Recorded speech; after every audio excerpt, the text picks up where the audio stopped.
संजय राऊत बोलतात, थेट जाऊया. द पब्लिक क्राय, जनाक्रोश. आणि अनेकदा न्यायालयानं पब्लिक क्रायची दखल घेऊन निर्णय दिलेले आहेत. ज्या लोकशाहीमध्ये निवडणुकांच्या प्रक्रियेवरच लोकांचा विश्वास नाही, ती लोकशाही काय कामाची? तुम्ही बॅलेट पेपरवरती निवडणुका घेण्याची मागणी मान्य करत नाही, व्हीव्हीपॅटची मागणी मान्य करत नाही. न्यायालयानं समजून घ्यायला हवा होता हा विषय काळजीपूर्वक. नक्कीच उशीर झाला, पण गेल्या अनेक वर्षापासून या संदर्भात लोक रस्त्यावरती उतरून आंदोलनं करतात. आणि हा पब्लिक क्राय जर न्यायालयापर्यंत पोहोचला नसल्याचा अर्थ असा आहे की निवडणूक आयोगासह न्यायालयावर सुद्धा या विषयावर दबाव असू शकतो.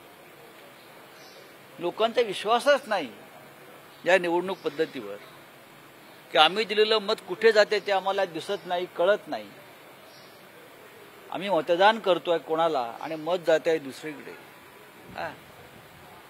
मला असं वाटतं ठीक आहे, आता निवडणूक 2 टप्पे पूर्ण झालेले आहेत, त्याच्यावरती फार चर्चा करणं आता योग्य. मुख्यमंत्र्यांनी असं म्हटलंय की फडणवीसांना आणि काही नेत्यांना अटक करण्याचा डाव होता आणि भाजप फोडण्याचा डाव होता. हे पण ह्याच्यावरती मी सविस्तर बोललेलो आहे. या देशामध्ये नरेंद्र मोदींनी विद्यमान मुख्यमंत्र्यांना अटक केली. का अटक केली? केजरीवाल, हेमंत सोरेन यांच्यासह विद्यमान मुख्यमंत्र्यांना अटक होते. मग ज्यांची नावं मिस्टर मुख्यमंत्री घेत आहेत, फडणवीस, दरेकर, लाड, त्यांच्यावरच्या गुन्ह्यांची तुम्ही यादी जाहीर करा. तुम्ही त्यांच्यावरच्या गुन्ह्यांचा तपास का थांबवला? फडणवीस हे गृहमंत्री असताना त्यांनी विरोधकांचे फोन बेकायदेशीरपणे टॅप केले, पोलीस अधिकाऱ्यांना हाताशी पकडून. जागतिक स्तरावरचा गुन्हा आहे हा. जगात जर कुठे असं घडलं असतं एव्हा ती व्यक्ती तुरुंगात असते. पण फडणवीसांनी सत्तेवर येताच तपास थांबवला. तपास चालू द्यायला हवा होता, गुन्हा रद्द केला. मुंबई बँकेच्या घोटाळा प्रकरणी दरेकरांची चौकशी सुरू होती, ती त्यांनी चौकशी थांबवली. अनेक घोटाळेबाज, गिरीश महाजनपासून सगळे, यांच्या चौकशा तुम्ही का थांबवल्या? तुम्ही काय कायद्याच्या वर आहात का? तुम्ही आम्हाला अटक करता, तुम्ही आमच्यावर गुन्हे दाखल करता, आम्हाला अटकेच्या धमक्या देता, केजरीवाल, हेमंत सोरेन यांच्यासह अनेकांना अटका करता. मग तुम्ही काय वरच्या झग्यातून पडलेले आहात का? तुम्ही कोण आहात? कायदा हा सगळ्यांसाठी समान आहे. तुम्ही अद्याप संविधान बदललेलं नाही, आम्ही तुम्हाला बदलू देणार नाही मिस्टर फडणवीस आणि मिस्टर शिंदे, हे लक्षात घ्या.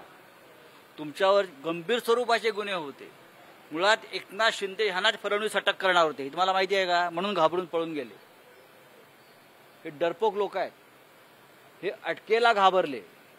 आपल्यावरचे जे गुन्हे चौकशी याला घाबरून हे लोक सरकार आमचं त्यांनी पाडलं आणि एकनाथ शिंदेचे सारखे लोक हे सरकार पाडून आमदार घेऊन पळून गेले. उदयनराजे म्हणतायत की पुरावे काय, काँग्रेस लोक सुद्धा गायब करत आहे. राजेश पायलट असतील, YSR रेड्डी असतील, यांच्या अज्ञात हे सगळे संशय. उदयनराजे भोसले काय बोलतात ते तिकडे साताऱ्यात.